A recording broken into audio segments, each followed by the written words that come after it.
Okay, hopefully by now the motherfucking record thing hasn't cut off all of the beginning, so you should be right at the point where I start talking. Good. So, because I have a little bit of free time today, I keep saying that I really only have a little bit. How about we talk about some bullshit? And the biggest source of bullshit for me over the past couple of days has been the Call of Duty Ghost Ops 3 Advanced Fuckboy shit. I mean, Call of Duty Black Ops 3 beta that came out. Yo, I don't know how you guys don't see that it's final product. The entire game was basically given to us in this beta. How do you not see that it's final product? How? Honestly. Yo, I'm gonna break it down, what I've liked, what I hated, and what I found was interesting. And you guys don't have to worry about my opinion being biased in any way. I'm not a Call of Duty fanboy. I do not think they're like the gods of this verse. And I'm not too much of a Call of Duty hater. Yeah, it pisses me the shit off, but it can be fun at times. So my opinion is basically the best one because I'm not being paid by Activision to say it's good, and I'm not shitting on it too much, so best opinion ever. Anyway, let's get into it. First off, the maps. The maps are... Okay, we didn't have many maps. We had like 5. And out of the 5...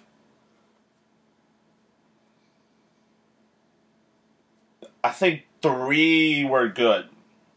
2 of them were just annoying. The snow map was... I think it was called Stronghold. It is horrible for domination. B has way too many entry points. B has like 5 entry points, and it's damn near impossible to capture. If whoever captures B first basically wins if the other team is ass and can keep them off of it. Evac was one map that I just found was awful.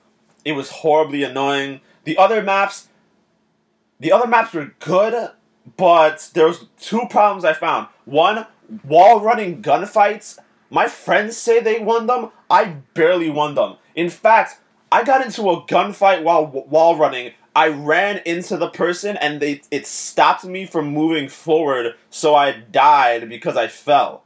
That's sort of bullshit. And swimming. Underwater gunfights may be the smartest thing that Call of Duty has ever done.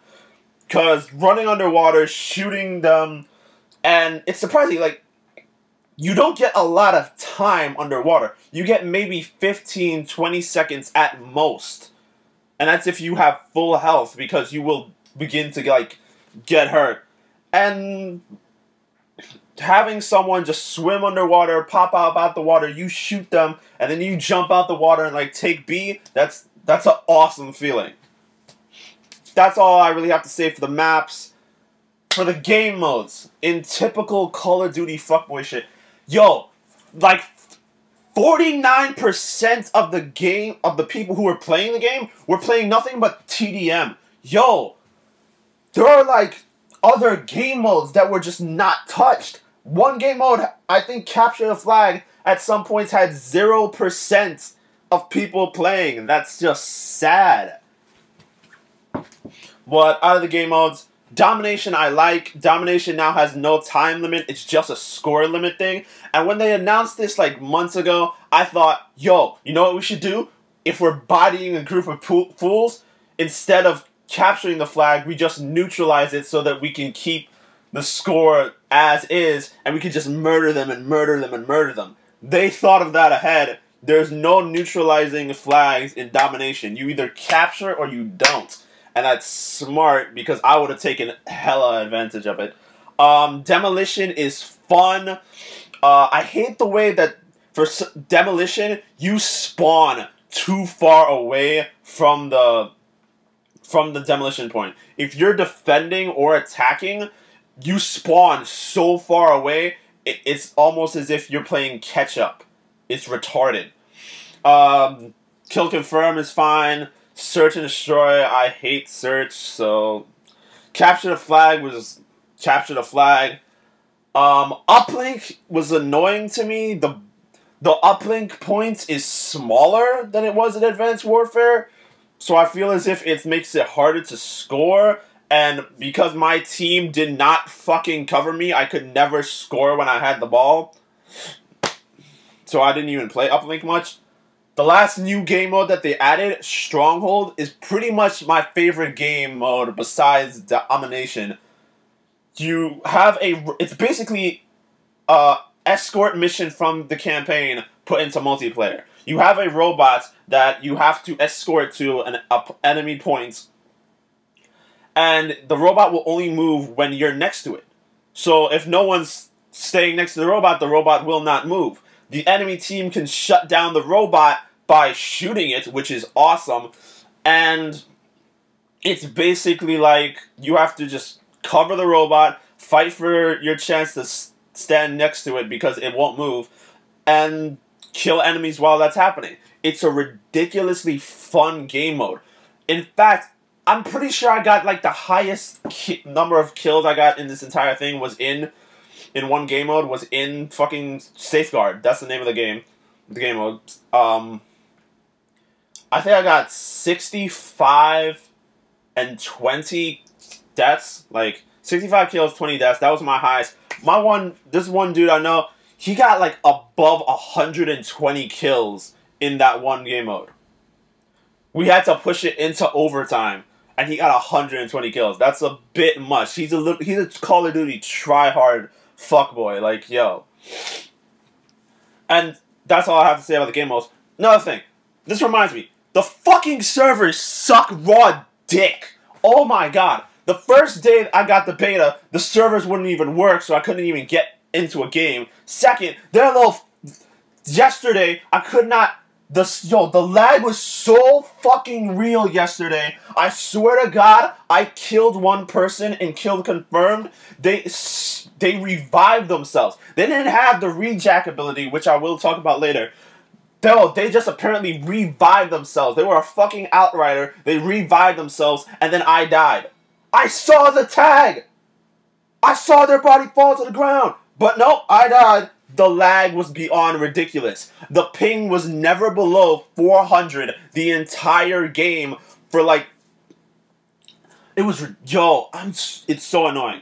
And that was like all of yesterday. It was retarded. My friend even says, yo, we have to be like some serious dedicated fans because we know how shitty the servers are, but we're all still playing it knowing that we're going to have a horrible time in these lobbies. Yo, Fred, you're a fucker. But anyway, that's it for the servers. For the most part, I didn't really have problems when they were good with that. Weapon balancing. Weapon balancing, surprisingly, and I cannot believe I'm actually saying this. For the most part, assault rifles and SMGs are fairly balanced.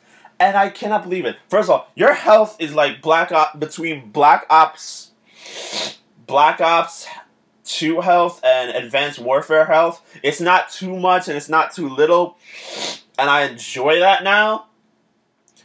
Because I'm tired of dying in one shot like this is fucking Ghost. I mean, there's a 2-shot assault rifle, and that's literally the description for it. It's a 2-shot single-fire assault rifle. It's pretty good, but the fire rate's slow. Even with my trigger finger, I felt like I capped a speed where I couldn't fire as fast as I was pulling the trigger. It was weird. I'm just like, what the fuck? For the most part, the guns felt balanced. I didn't feel at any point, and I tried like 7 guns, like 4 assault rifles, 3 SMGs. For the most part, I never felt like, oh, I'm going to lose this gunfight because I'm using a bad gun. I never felt that, and that's a good thing. I always felt like I had a chance when I was fighting. Even with the M8s, which everyone is talking about being like the fucking best gun, I know fucking Allier and Team Art, those Call of Duty fuckboys, are going to make a fucking best class video, and then everyone's gonna hop on that class, and then it's gonna be nothing but that class, like it was fucking at the first week of Advanced Warfare where everyone used a fucking BAL. But I digress. Anyway, moving on from that, I'm not going to give y'all my perks. The perks, for the most part, are good. There are some that are useful, some are bad. For tacticals, the most useful thing to me was the Black Hat and the Concussion Grenade. I don't know if the EMP Grenade works on the robot in Safeguard. I wanted to try it, but I kept forgetting to. Lethals, all of them are useful, except for the Trip Mine. The Trip Mine can be spotty. It can be useful. It cannot be useful. It's spotty. Moving on, the Specialist. Yo, the Specialist may be the smartest thing that Call of Duty has ever done. And I'm surprised that I'm like saying this. Yo, I'm not a fanboy, but this is a smart thing. The Specialist weapons, for the most part, all of them are one-hit kills. The only exception for one-hit kills is maybe the blast radius on the War Machine and... yeah, that's it. The blast radius on the War Machine. Everything else, if you get hit, you're done. Which you would think would be a problem, but for the most part, it takes serious skill to use something like the bow and arrow or the Annihilator, that one-shot pistol, which was my favorite. For right now, the Outrider and the Seraph are my favorite Specialist classes. I got to level 40 and I tried most of them. The only two I did not try was Battery and Ruin. It was amazing, all of them. The Outrider is so balanced. The Seraph is wicked. The Prophet's Tempest is brolic, son. I hate the Spectre. I don't know why. I saw this on IGN. Apparently they did a small survey on what people like the most. The Spectre was in the top 3. That thing is ass. What the fuck is wrong with you people? Like, its ability, which I'll get to next, the ability is just basic, and the weapon is like, you have to be extremely close to actually get a knife on them. And I got mad because I thought, because I had the blade out, if I tap R1, then it will knife automatically. No, you actually have to hit your melee button. That's bullshit to me. Anyway, their abilities were more useful. Like, oh, I forgot to mention, the Ruin has the worst weapon as far as I'm concerned. Besides the Spectre, it has the worst weapon, the gravity spikes, but if you use them correctly, they're awesome. As for the abilities can be cheese! Oh my god, they're fucking bullshit! Yo, the Prophet's glitch ability, I thought was going to be one of the most annoying things because it allows the person to teleport backwards. I want to know if you have a Semtex stuck on you and you use your glitch, will the Semtex be off of you? It says that all conditions remain the same, but I want to know in case. The Outrider's Vision Pulse was awesome. The overclock thing looks stupid. Kinetic armor I didn't find interesting. The combat focus seems really interesting. Active camo is lame, and motherfucking the worst one, Rejack, is some fucking bullshit. I cannot tell you how many times there were like 4 dudes in one game that had Rejack. All of these fuckers use that shit. I killed 3 of them, they rejacked themselves, and I'm back to having 4 of them, and I only have 3 bullets left in my mag. That's bullshit. That's utter bullshit. Yo, fuck this bullshit. That shit pisses me off. And I don't even know what the last Specialist is, so we don't even know how pissed off that's gonna make me. But anyway, I'm almost at 15 minutes. Like, rate, subscribe. I will see y'all for the next video. This is a special video about Call of Duty. I will not do this a lot. I might do it again when the game actually comes out, but I cannot tell. I will see y'all later. I'm gonna go back to reviewing manga. Hopefully Natsu no Taizai came out before this, and I could do